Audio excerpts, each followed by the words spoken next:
우리 지역의 현안들을 날카로운 시선으로 들여다봅니다. 시사날 문을 열었습니다. 자, 오래된 역사 유물과 예술품 그리고 고고학적 자료가 가득한 곳이죠. 바로 박물관입니다. 최근 포항시는 시립박물관 건립을 추진 중인데요. 오늘은 이 이야기 나눠보도록 합니다. 먼저 함께 하실 분들 소개해드립니다. 포항지역학연구회 대표이자 포항시립박물관 건립 추진 자문위원입니다. 이재원 자문위원 함께합니다. 안녕하십니까, 이재원입니다. 포항시 문화예술과 김진규 포항학 연구팀장 자리하셨습니다. 안녕하십니까, 김진규입니다. 자, 오늘도 날카로운 시선을 더합니다. 천용길 기자 함께합니다. 반갑습니다. 자, 본격적인 이야기 나누기 전에요. 오늘 준비한 주제 화면으로 먼저 만나보시겠습니다.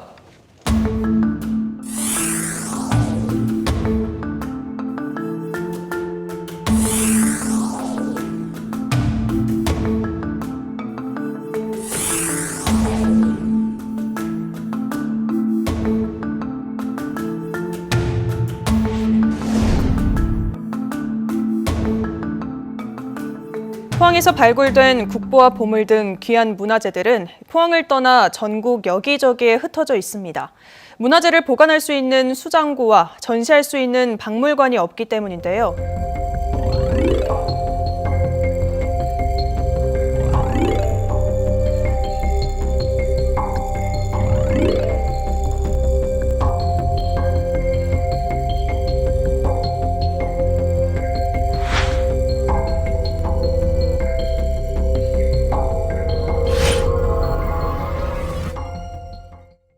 사실 그동안 포항에 시립박물관이 필요하다는 이야기는 오래전부터 나왔습니다. 그러니까 포항의 정체성과 역사를 한눈에 볼 수 있는 박물관이 필요하다라는 이야기는 있었는데 이런저런 이유로 현재까지 건립이 되지 못하고 있는 상황이었습니다. 하지만 지금 포항 안에 박물관이 여러 개 있는 것도 사실이거든요. 천윤길 기자가 포항 그리고 경북에 얼마나 많은 박물관들이 있는지 현황에 대한 이야기를 짚어주실까요? 네, 2022년 기준으로 보면 이 포항시에 박물관이 5곳이 있습니다. 박물관이 있는데 왜 또 이 포항에 시립박물관이 필요하냐라고 생각하실 수도 있는데요. 이 국립박물관이 등대 박물관 한 곳이 있고요. 공립박물관으로 영일 민속박물관이 있습니다. 그리고 사립박물관으로 이 보경사 성보박물관, 이 포스코 역사박물관, 이 포항 바다화석 박물관이 있습니다. 때문에 이 영일 민속박물관이 시립박물관 역할을 하면 되지 않느냐, 이걸 좀 다듬으면 되지 않느냐라고 생각하는 분들도 많은 것 같은데, 팀장님, 이 영일 민속박물관이 시립박물관을 대체하는 것은 가능하지 않을까요? 영일 민속박물관 같은 경우에 저희가 1983년에 첫 개관을 해서 1993년에 그 문화체육관광부에 이제 등록박물관으로 등록을 하였습니다. 근데 문제는 뭐냐면은 지금 영일 민속박물관의 전시실로 사용하고 있는 그 제남원, 제1 전시실이거든요. 이 경상북도 지금 그 문화재로 지정이 돼 있습니다. 그러다 보니 그 내부 시설을 그 리모델링해서 전시실로 꾸미는 것 자체가 좀 많은 어려움이 있고요. 그다음에 제2 전시관으로 사용하고 있는 민속관, 마찬가지로 이게 건물이 지은 지가 40년이 넘습니다.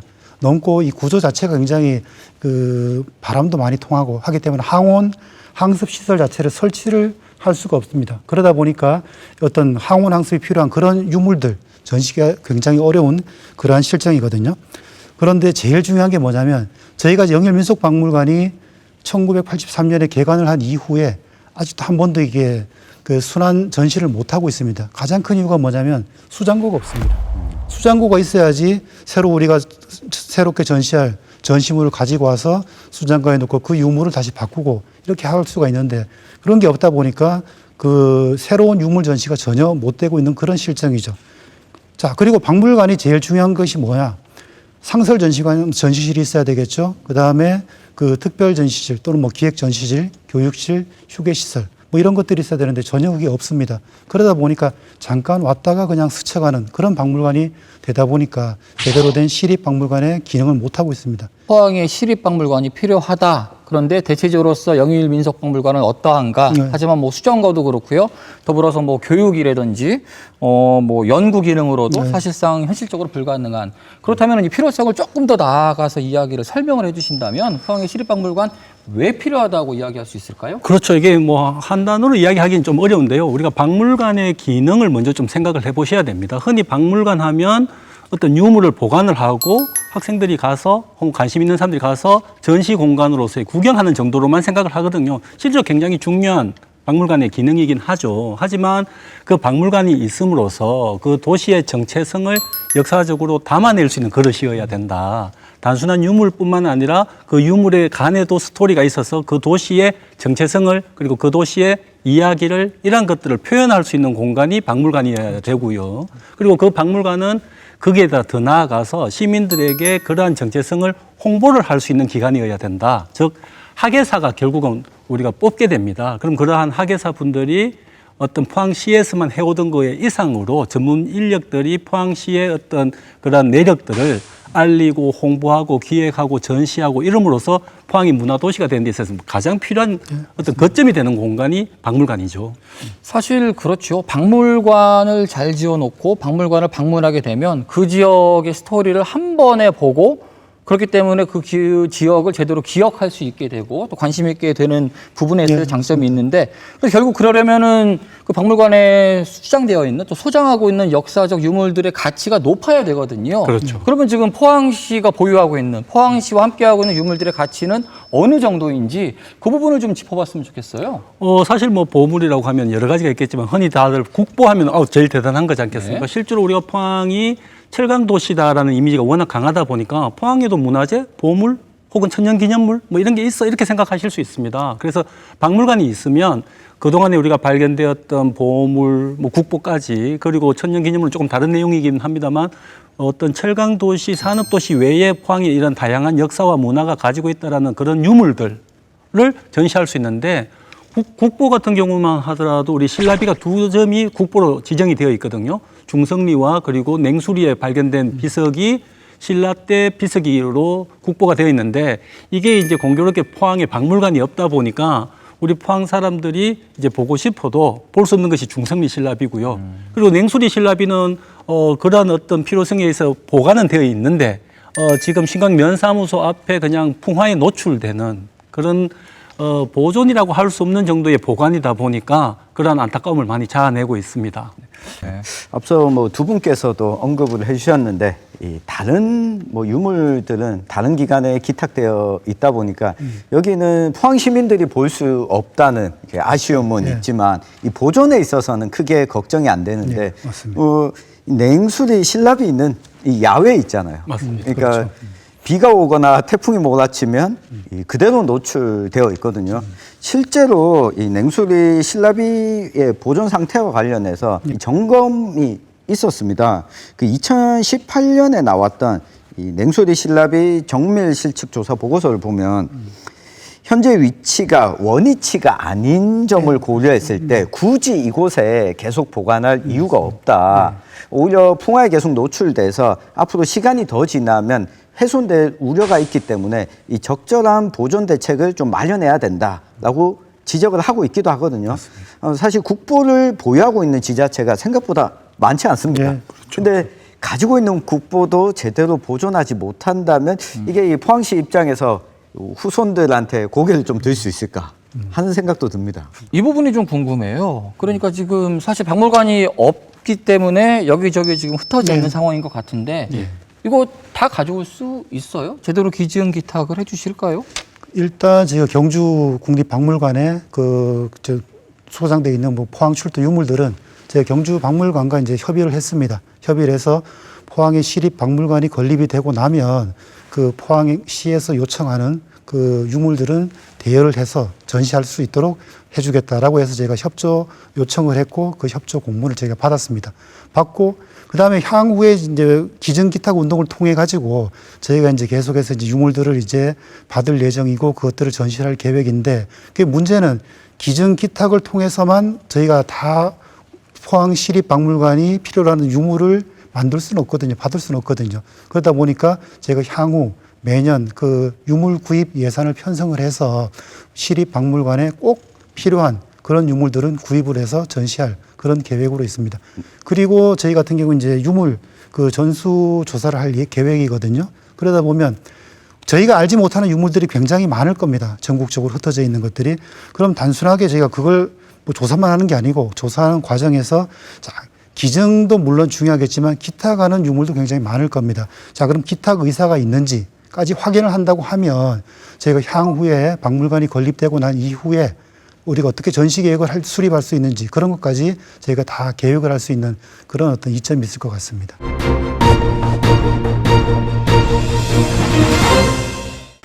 이달 7월이죠. 포항시가 문화체육관광부에 공립박물관 설립 타당성 사정평가를 신청을 합니다. 이 신청 이후에 어떤 과정들이 남아 있는지, 신청은 또 어떤 것인지에 대한 설명을 먼저 팀장님께 들어볼게요. 예. 작년에 하반기에 한번 신청을 했다가 이제 부적정 또 통보를 받고 금년에 새로 준비를 하고 이제 신청 준비를 하고 있는 과정입니다. 일단은 저희가 이제 신청은 이번 7월 달에 저희가 예정은 7월 25일까지 그 문체부에 그 공립박물관 설립 타당성 사전평가를 하고 있고 저희가 건립 추진 자문위원회를 구성을 해서 지금 2차례 회의를 거쳤습니다. 거쳐가지고 그 지난번에 저희가 그 통과를 하지 못했던 문제점이 뭐였던가에 대한 보완을 계속하고 있고 그 자문위원님들한테 계속 저희가 피드백을 받고 있는 중이거든요.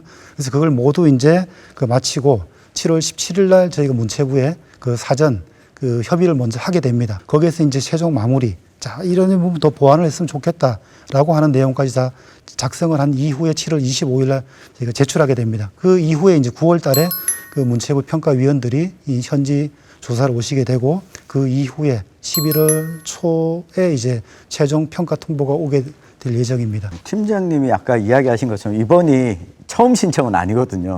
근데 작년에 신청했다가 이 탈락한 이유를 보니까 이 3가지 정도로 좀 꼽히더라고요. 이 첫 번째가 유물 확보 방안이 구체적으로 명시되어 있지 않다. 그리고 두 번째가 유물 편성 예산이 부족하다. 그리고 세 번째가 이 전시 주제가 또 명확하지 않다.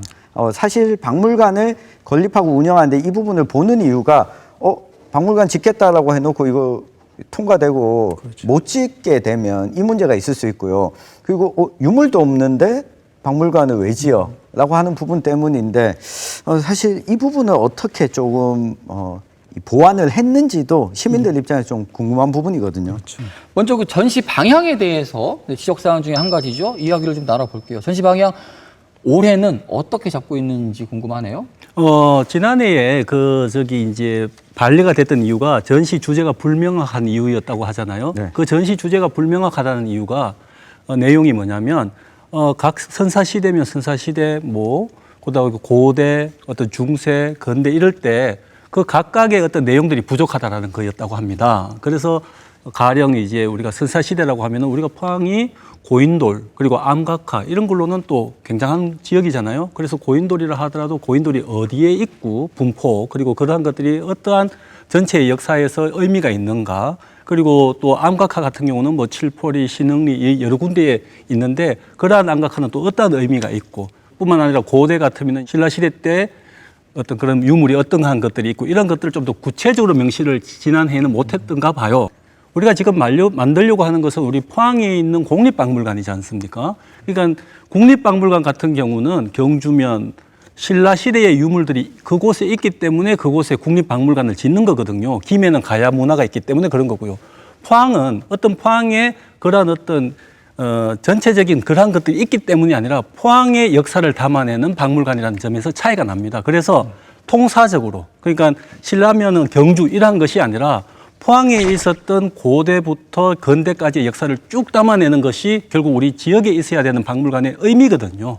그래서 우리 포항의 역사별로 어떠한 유물이 있는 것들을 좀 더 구체적으로 이번에는 제시하는 걸로 저희들 자문위원회에서 이야기를 했습니다. 그러니까 박물관을 통해서 포항의 역사들의 흐름을 좀 볼 수 있을 것 같다는 생각은 그렇죠. 드는데 사실 박물관들이 우리 자문위원님께서도 잘 알고 계시지만 전국에 너무나 다양하잖아요. 그렇죠. 그러니까 좀 차별화된 프로그램이나 차별화된 것들이 있지 않으면 예. 사실 시민들이나 관광객들이 찾기가 쉽지 않습니다. 그렇죠. 그 부분에 대한 이야기도 자문회의 시간에 좀 나오는가요? 그게 이제 장소성에서 그게 가장 중요하게 여겨졌죠. 왜냐하면 지금 우리 박물관이 275개가 있습니다. 네. 엄청나게 많죠. 그러면은 결국은 그런 이야기가 나올 거예요. 왜 포항에도 아니면 왜 포항이냐 이래야 되는 거에 대한 우리가 답변이 궁색하면 안 되는 거잖아요. 그래서 이제 앞서 제가 말씀드렸듯이 국립박물관하고 달리 지역의 박물관은 그 지역의 역사를 통사적으로 한다고 제가 설명을 드렸고요.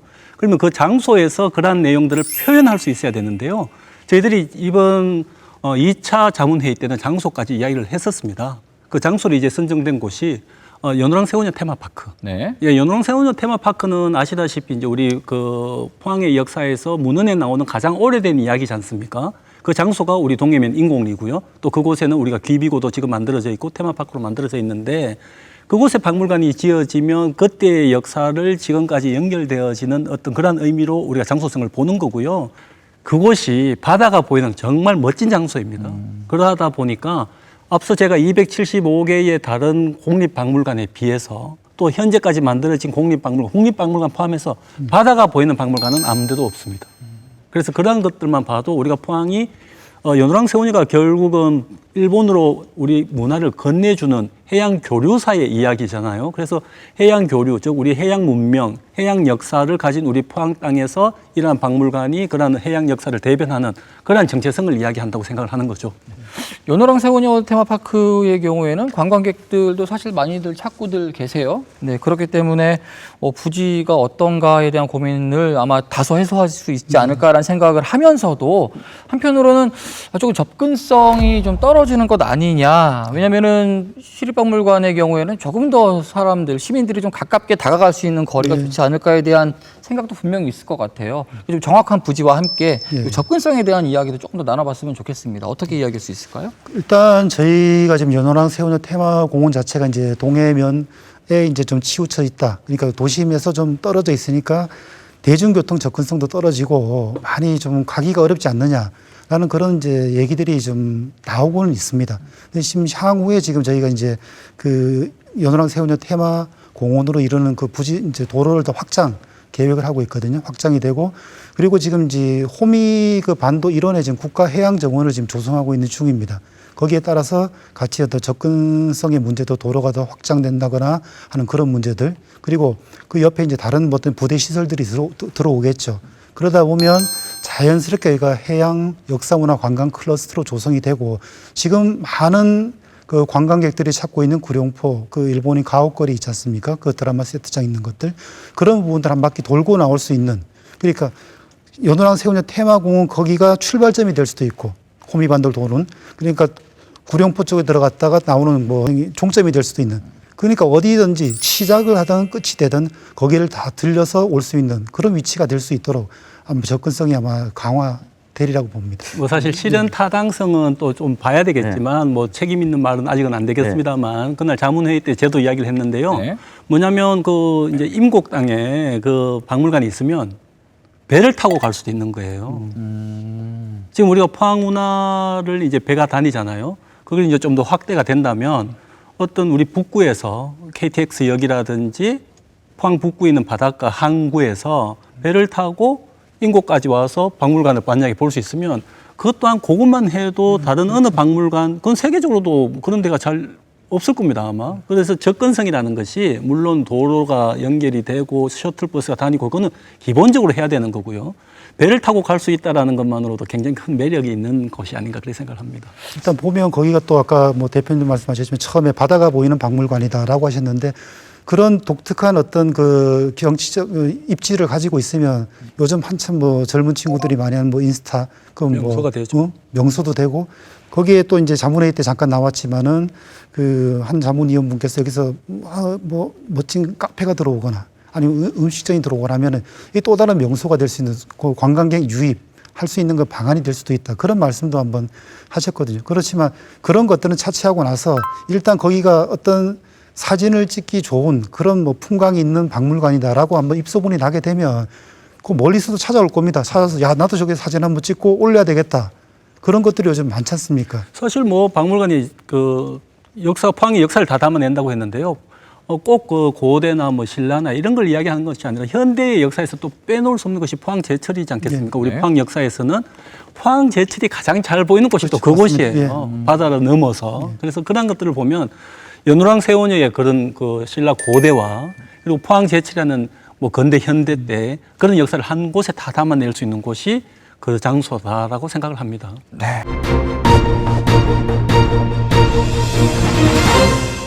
이 포항시립박물관을 건립하는데 예산이 시민들 입장에서 야 이거 그럼 국비가 나오는 거야 하시겠지만 시립박물관은 국비가 매칭돼서 진행되는 사업이 아니거든요.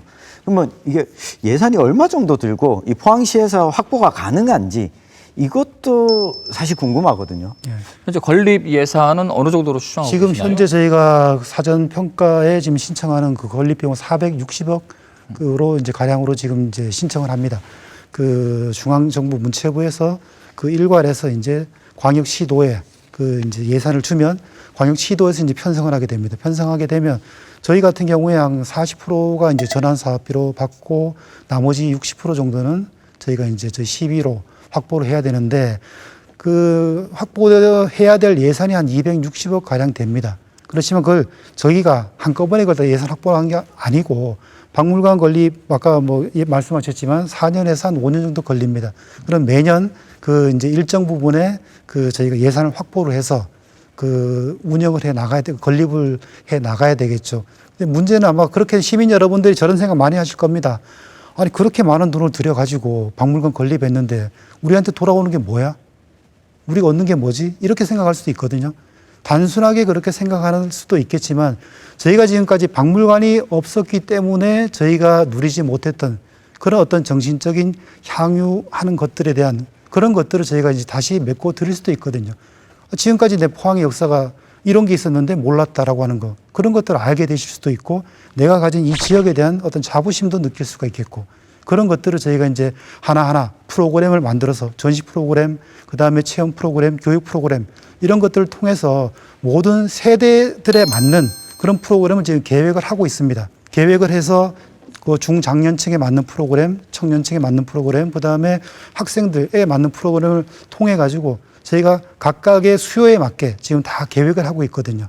그래서 이제 박물관이 생기니까 이런 것들이 우리가 지금 혜택을 받고 있구나라고 하는 것들을 제가 돌려드릴 수 있는 그런 박물관으로 지금 건립을 하고자 그렇게 생각을 하고 있습니다. 시립박물관을 건립하는 데에 얼마가 들으냐도 중요하지만 사실 건립을 잘했다, 그만큼 가치가 있다라고 느끼는 것이 더 중요하지 않을까라는 생각이 드는데 그럼에도 불구하고 우리가 신경 써야 될 부분, 건립비만이 문제가 아니잖아요. 네, 운영 예산에 대한 이야기를 빼놓을 수가 없습니다. 사실 뭐 박물관도 그렇고 공공기관들, 공공시설들 지어놓고 운영 예산 때문에 골머리 앓는 지자체가 굉장히 많아요. 매해 얼마 정도 들어갈까요? 또 저희가 지금 기존에 건립이 돼서 운영되고 있는 다른 지자체 그 공립박물관들 같은 경우에 적게는 뭐 8억에서 그 많게는 한 20억 정도 그 규모가 큰 경우에 보통 들어가는 거로 저희가 이제 파악을 하고 있는데 그 문제는 얼마나 그 효율적으로 그 예산을 적게 들이고 운영을 할 수 있냐 이게 관건이거든요. 그러기 위해서는 지금 국립박물관들은 전부 다 무료로 다 개방하고 있지 않습니까? 근데 특별 전시라든가 이런 것들은 이제 입장료나 돈을 받고 있는데 저희 같은 경우에도 보통 공립박물관 중에도 저희가 입장료를 받는 곳들이 꽤 많습니다. 저희 시 같은 경우에도 결정을 해야 되겠지만 무료로 운영을 하더라도 저희도 이제 체험 프로그램이라든가 여러 가지 수익을 낼 수 있는 그런 프로그램들을 이제 저희가 개발하고 운영을 해서 최소한의 그 박물관 운영비로 충당을 하고 나머지 것들은 제가 예산을 확보를 해야 되겠죠. 그렇지만 그 확보된 예산을 저희가 운영을 하면서 낭비가 되지 않도록 최대한 노력을 하는 그런 운영 방안을 이제 강구를 할 예정입니다. 사실 이 부분이 제일 궁금하긴 한데요. 이 박물관 운영을 하는 데 있어서 예산 최대한 아껴 쓰겠다고 하면 이 박물관을 잘 지어놓고 운영하는 데는 허리띠 졸라매면 결국 뭐 프로그램이 아무래도 부실할 수밖에 없고 학예 연구사들 수가 적으면 이 기획 전시도 적을 수밖에 없고 그러다 보면 시민들이 적게 찾으면 이게 오히려 더 안 좋지 않을까 그런 측면에서 보면 시비를 직접 투입하는 것도 당연히 해야겠지만 포항에 포스코도 있지 않습니까? 포스코가 지역사회에 좀 기여하는 방안 중에 이 지역 문화시설 인프라에 이 박물관의 운영비에 뭐 기부를 한다든가 이런 방식도 가능은 한 겁니까? 실제로 뭐 타 지역의 경우에도 그렇고 민간 기업이 이렇게 기부 형식으로 참여하는 경우들이 있나요? 그 예를 들면 저희 울산 그 박물관 같은 경우에 거기는 지금 역사실이 있고 그다음 산업사실이 1실, 2실 두 군데가 있습니다. 거기 산업사실은 전부 다 이제 산업역사관이라고 저희가 봐야 되겠죠. 그 전부 다 울산에 있는 정유화학, 조선, 자동차에 관련된 기업들이 전부 기부를 해서 그걸 전부 다 조성을 했다고 합니다. 저희 같은 경우도 물론 포스코 같은 경우에는 포스코 역사관이 있고 포스코 홍보관이 있지 않습니까? 그래서 이제 그 기업에 대한 어떤 그 홍보는 충분히 하고 있지만 거의 거기서 못하는 포항시와 또 포스코가 같이 힘을 합쳐가지고 또 알려야 될 부분이 있지 않겠습니까? 그 포항에 그 철이 있다. 철이 있는데 그 포스코만 그게 하는 게 아니고 포항이라고 하는 도시가 기여를 했기 때문에 포스코가 또 들어온 측면도 있지 않겠습니까? 거기 있던 살고 계시던 주민들이 또 이주를 했다거나 그런 것들을 볼 때 그 포스코에서 그런 어떤 기부를 해서 같이 이제 상생할 수 있는 그런 기회를 만들어 준다면 훨씬 더 저희가 뭐 좋은 방향으로 나갈 수가 있겠죠.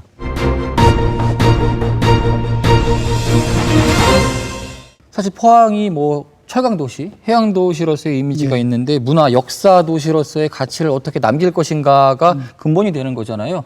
그 중에는 이제 화기사 등 전문 인력들이 들어오게 될 거고요. 네. 그분들이 이 안에서 해나가야 될 거, 할 수 있는 일들도 많을 것 같거든요. 그렇죠. 네, 그에 대한 이야기를 좀 짚어주면 좋을 것 같아요. 그게 이제 결국은 정체성이라고 했을 때 금방 떠오르지 않는 것을 정체성이라고 했는 것을 금방 떠오를 수 있게 만드는 것이 그러한 작업입니다. 결국은 이제 학예사 분들이 같은 유물이어도 그걸 스토리로 엮어내고요. 결국은 해양 문화 그리고 철기 문화 이런 것들이 우리 포항에서 자랑할 수 있는 그리고 예전부터 현재 살아있는 것까지 다 연결할 수 있는 그런 것들이거든요. 그걸 결국 이제 학예사 분들이 기획을 하고 교육을 하고 홍보를 할 수 있게끔 만드는 그것이 결국은 박물관이 되는 거고 그 안에가 문화 거점으로서 그러한 역할을 하는 거죠. 그렇게 되면 이제 우리가 포항이 그냥 뭐 단순하게 그냥 뭐 이렇게 생각할 수 있는 게 아니고 딱딱 나오는 거죠. 해양 도시.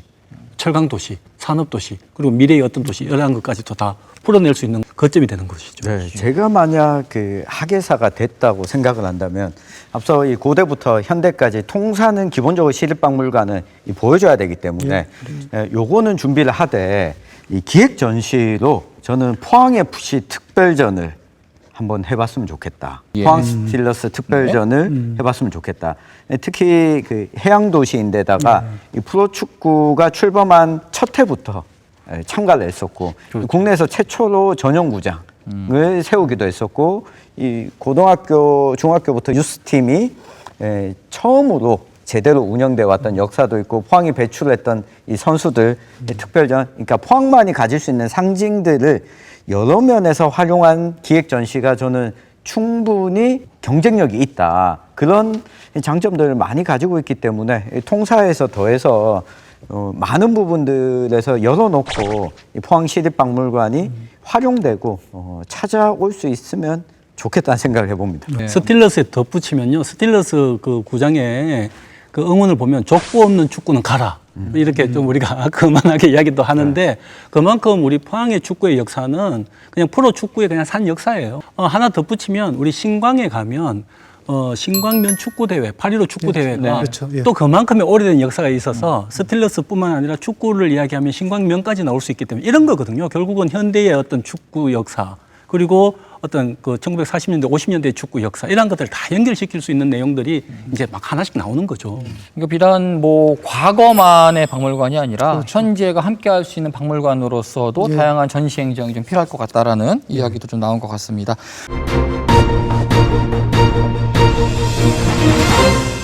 네, 포항시립박물관 건립에 대한 이야기를 하고 있는데요. 오늘 뭐 예산 얘기도 있었고 당위성, 필요성에 대한 이야기를 했음에도 불구하고 이게 정말 필요한 것일까에 대해서 의구심을 갖는 시민들이 분명히 계실 것이라고 봅니다. 길지 않고 짧게 이러한 이유다라고 설명을 한다면 어떤 거에 어떻게 이야기하고 싶으신지 먼저 팀장님께 이야기를 들어보겠습니다.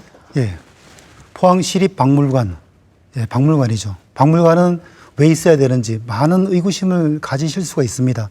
그렇지만 내가 살고 있는 지역이 어떤 지역인지를 내가 말을 할 수가 있고 그다음에 앞으로 어떻게 변할 수 있는 그런 도시인지를 저희가 생각을 하려면 지나온 역사를 봐야 되거든요. 그런 역사를 볼 수 있는 장소가 없다라는 것 굉장히 이게 저희한테 슬픈 일입니다. 그렇기 때문에 저희가 앞으로 미래를 보고 비전을 제시할 수 있는 그런 장소가 우리가 박물관으로서 자리를 잡으면 저희 시민들에게도 큰 힘이 되지 않을까 싶습니다. 일종의 포항의 그동안을 담은 한 권의 앨범 같기도 할 것 같다는 네. 생각도 들어요. 전문위원님께도 들어보겠습니다. 예, 우리 경상북도는 22개의 시군이 있습니다. 우리 포항시를 비롯해서요. 그 중에서 19개의 그 박물관이 있습니다. 그러니까 우리 포항이 늘 이야기하는 것이 경북 제1의 도시라고 하는데 우리 포항보다 인구가 훨씬 작은 지역에서도 박물관이 이미 있거든요. 그리고 현재 영천 박물관은 진행 중에 있고요. 그렇게 보면 우리가 이제 포항에 왜 박물관 하지만 다른 도시에서의 움직임을 보면 우리가 상대적으로 늦다라는 걸 알 수 있겠고요. 이제 박물관 하면은 그냥 학교 다닐 때 역사 시간이 생각날 거고 그냥 뭐 도자기 파편 이런 것들만 생각나는 다분히 아날로그적인 생각을 할 수 있는데 이 디지털 시대에 웬 아날로그라고 하실 수 있으실 겁니다. 하지만 오늘날의 박물관의 또 전시는 분명히 달라져 있고요. 이미 박물관 자체가 스마트한 공간으로 바뀌고 있는 것이 박물관의 또 추세입니다. 박물관 건물을 보러 오는 것이 또 요즘 추세고요. 그래서 박물관은 전혀 아날로그적인 것이 아니다. 또 어떻게 보면 스마트한 아날로그다. 그래서 박물관을 보러 오기 위해서 인구 유입 효과, 정주 효과가 좋아지는 것이 박물관이다. 또 우리 포항시립 박물관은 그렇게 가야 한다. 이렇게 정리를 하고 싶습니다. 네. 이 박물관은 과거가 아닌 미래를 위한 놀이터다. 이렇게 정리를 하고 싶은데요. 떠올려 보면 이 포항의 수도권 사람들이 일하러 오지 않는다. 이유 중에 한 가지가 거기 가면 문화 관련 시설도 없어. 정주 여건도 별로 안 좋아. 라고 이야기를 하는데 문화 인프라를 갖추려는 노력은 그동안 좀 부족하지 않았나 싶고요. 제가 어린 시절 학교를 마치면 자주 가서 놀았던 곳이 제가 살던 곳에 이 폐총 박물관이었습니다. 거기에서 뛰어놀기도 하고 여기 있는 유물을 가끔씩 보기도 하고요. 아이를 키우시는 이 포항의 시민분들이라면 이런 놀이터의 공간으로서 이 박물관을 상상하셨으면 좋겠다는 말씀을 드리겠습니다. 네, 오늘 포항시립박물관 건립 추진에 대해서 다양한 이야기들이 와갔습니다. 무엇보다 필요한 거는 시민분들의 관심이지 않을까 싶어요. 우리 포항의 과거, 현재 그리고 미래를 담게 될 시립박물관 건립 여러분 끝까지 관심 있게 지켜봐 주시기 바라겠습니다. 오늘 시사날은 여기서 마치겠습니다. 함께해 주신 여러분 고맙습니다.